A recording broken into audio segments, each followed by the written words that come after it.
नमस्कार। मोक्ष के भाग 2 में आपका स्वागत है। हमने देखा कि मोक्ष क्या है। जन्म मृत्यु के बंधन से छूटना। देखो, आदमी जन्म लेता है, फिर वो अपना जीवन जीता है। बच्चे बच्चे से लेकर बूढ़ों तक अपने पति पत्नी सब जीवन जीने के बाद फिर मृत्यु। फिर उसके कर्म के अनुसार वो जीवन जन्म लेगा, फिर वो मृत्यु। मतलब ये जन्म मृत्यु का चक्कर चलता ही रहेगा। इससे जो छूटने का उपाय है वो है मोक्ष। परंतु ये उपाय नहीं है। ऐसा रहता है ना, मतलब एक ऐसी चीज रहती कि ये कंडीशन कंपलसरी अप्लाई है।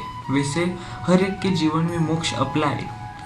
हर एक को उसी जगह जाने का है, परंतु वो फिक्स नहीं कि वो कब जाएगा। आप अभी जा सकते हो, इस क्षण में जा सकते हो, या आप अगले जन्म में जा सकते हो, या अगले के अगले जन्म में जा सकते हो।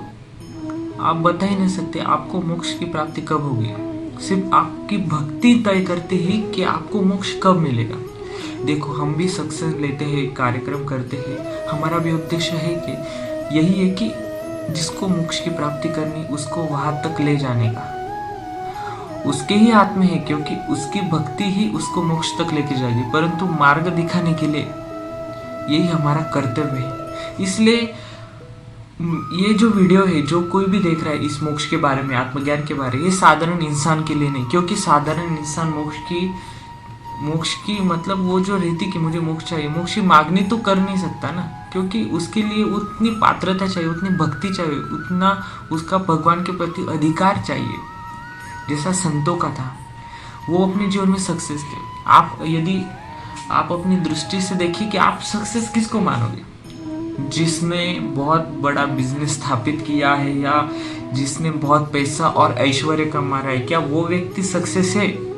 या जिसने खुद को जान लिया वो व्यक्ति सक्सेस है? आत्मज्ञान जिसने प्राप्त किया मेरी नजर से वही सक्सेस है। क्योंकि हर सक्सेस अमीर व्यक्ति आत्मज्ञानी नहीं हो सकता, पर हर आत्मज्ञानी व्यक्ति जीवन में सक्सेस होता है। क्योंकि उसने जान लिया होता है कि जीवन क्या है।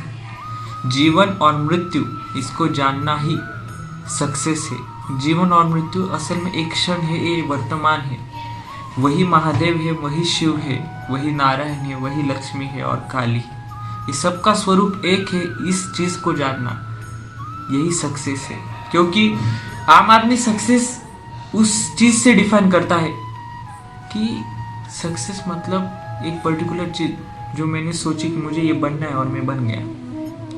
परंतु आप यदि साधारण इंसान की बात करेंगे कि वो सक्सेस मिलने के बाद खुद को सेटिस्फैक्शन शांत माने, मुझे ये मिल गया, मैं खुश हो गया, मुझे कुछ तो अचीव कर लिया। लोग अपने सक्सेस को फुल स्टॉप लगा लेते हैं। ये बाहर की सांसारिक चीज़ों का मैं बता रहा हूँ कि मुझे ये बन गया, मुझे वो पोस्ट चाहिए थी, वो मिल गई, ये हो गया, सक्सेस को फुल स्टॉप लगा। सक्सेस को हमेशा कॉमा लगाना चाहिए। मतलब मिलने के बाद भी और चाहिए, पर खुद के स्वार्थ के लिए। जो स्वार्थी होता है ना, उसके लिए सक्सेस हमेशा फुल स्टॉप की तरह होता है।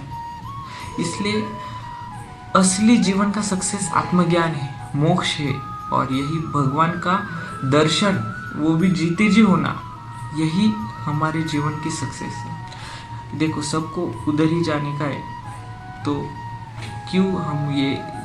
क्यों ये चीज गवाए, अभी प्राप्त कर ले। संतों का यही इरादा था कि हम सबको समझाने का कि अरे, जीवन में आए हो तो इस सक्सेस को, इस परम सत्य को जान लो। आप ओशो देखोगे, आप संत तुकाराम, ज्ञानेश्वर, मतलब जो कुछ भी इस संत मीराबाई जन्म, इन्होंने कैसी भक्ति की।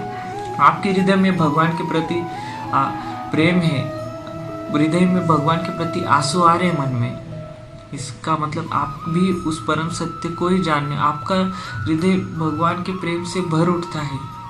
यही है आपका सक्सेस, यही है आपके जीवन का असल उद्देश्य। क्योंकि हर एक व्यक्ति, आप अपनी दृष्टि से किसी और को सक्सेस मानते होंगे, परंतु हर व्यक्ति अपने जीवन का हर अलग अलग उद्देश्य रखता है। हम क्या करते हैं, हम सांसारिक चीज़ों में इतना हम कंफ्यूज हो गए कि हमें पता नहीं कि जीवन जीना कैसे चाहिए। सबसे महत्वपूर्ण बात, आप कोई लोग बताएंगे ऐसा जीवन जियो, इन दोनों में समान स्थिर बुद्धि रखो, ये रखो, ये वो रखो। सबसे पहली बात, भगवान की भक्ति में जीवन जीना सीख जाओ। आप तर्क वितर्क से जीवन जीना सीखोगे तब तक आप जीवन में दुख ही पाओगे। जीवन सुख दुख का ही नाम है, परंतु इस सुख दुख के परे जाना मोक्ष है, इसके परे जाना आत्मज्ञान है। जब ये चीजें आपको तुच्छ मानोगे कि जीवन सुख और दुख क्या है, ये भोगने की चीजें हैं, ये तुच्छ है। असली सुख तो भगवान की प्राप्ति है, असली सुख तो भगवान का स्मरण है। आप जो वीडियो सुन रहे वो साधारण लोग नहीं, आप भगवान की भक्ति वाले लोग हैं।